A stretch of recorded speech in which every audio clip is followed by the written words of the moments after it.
What's up, everyone? It's fall season, the horror movies are just flowing through, and as Hubie Dubois says, Halloween is upon us! So, let's just get into my thoughts and opinions on the latest Michael Myers slasher film, Halloween Kills.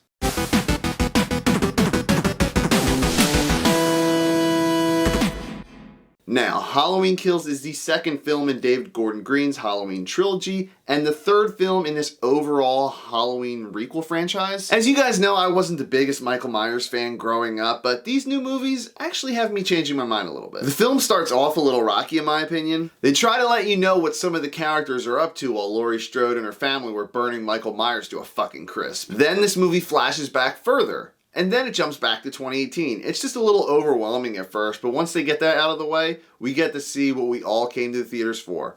Or Peacock if you're watching it that way. But yeah, we all just want to see Michael Myers wreck dozens of people, and we get that. To put it simply, I enjoyed the hell out of this movie. Jamie Lee Curtis, Judy Greer, Will Patton, Andy Matichak all returned for this one, and newcomer Anthony Michael Hall, who's probably my favorite out of everyone. He's the center of this movie's plot because, surprise, surprise, Michael Myers didn't die in the 2018 film. Anthony Michael Hall's character is over here organizing the residents of Haddonfield to hunt down this masked killer that's been plaguing the town for over 40 years. It was teased in the trailers a little bit, but it's kind of cool to just see a whole town working together versus all the other films, people getting picked off one by one, you know? Like, what would happen if Michael Myers were to face a whole group of people? Sounds interesting, right? So the positives, we have the cast, Michael Myers is doing his thing, the unique kills, and references to previous films. But my favorite part's gotta be the soundtrack. John Carpenter and his son did a fantastic job scoring this movie. The music is menacing when it needs to be, all while still staying true to that 80s synth horror sound, you know? There is a few negatives though. Obviously I talked about the film's messy start, but you know how the 2018 film had these two annoying cops just bullshitting around about their lunch for 5 minutes?